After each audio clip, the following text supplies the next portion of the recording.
C'è chi ti promette la luna, chi ti promette le stelle, chi farà un nuovo universo se sarà il caso. Noi non ti promettiamo, facciamo. Media Triveneto, il nuovo network del Nord-Est. Chiama senza impegno allo 0434 31 63 25, orario ufficio, da lunedì al venerdì. info@mediatriveneto.com.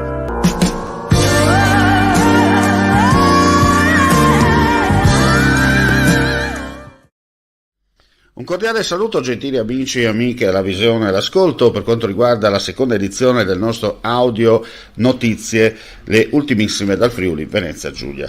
Una scossa di terremoto di magnitudo 2.7 è stata registrata poco dopo le 10:30 di oggi, con epicentro a Preone, in Carnia. Secondo i primi dati diffusi dalla Protezione Civile del Friuli Venezia Giulia, la scossa si è verificata a circa 12 km di profondità. Il sisma è stato avvertito nell'area circostante l'epicentro, ma informa sempre la Protezione Civile non sono giunte al momento segnalazioni di danni a persone o cose. Sono quasi 7 milioni che il gruppo Marelli investirà a Tolmezzo nel 2022 su Automotive Lighting, azienda del gruppo che produce e stampa fanali posteriori per vetture di alta gamma delle principali case automobilistiche. Lo rende noto la CISL Alto Friuli e la FIM CISL FVG, che hanno promosso oggi un convegno con il presidente di Marelli Europe, Ermanno Ferrari.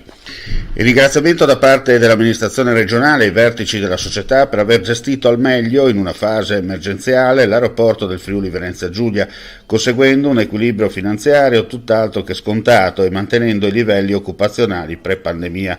In prospettiva l'obiettivo deve essere quello di mantenere a frutto la partnership con i due aeroporti per rilanciare lo scalo cogliendo le opportunità della ripresa post-Covid con il ritorno dei viaggi e dei flussi turistici in un'ottica di crescita e di sviluppo di tutta l'economia regionale.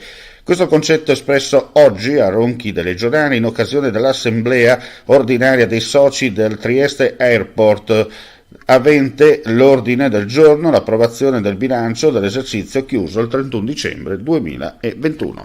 E con questa notizia chiudiamo qui questa edizione flash. Ulteriori news sul nostro sito friulitv.net. Grazie come sempre per la visione e l'ascolto, non resta che augurare a tutti voi un buon proseguimento di giornata.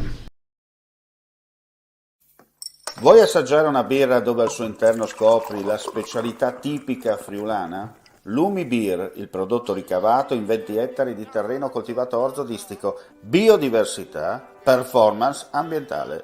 Lumi Beer nelle sue 5 versioni disponibili, 4 per consumo veloce e dissetante e la versione Magnum per intenditori.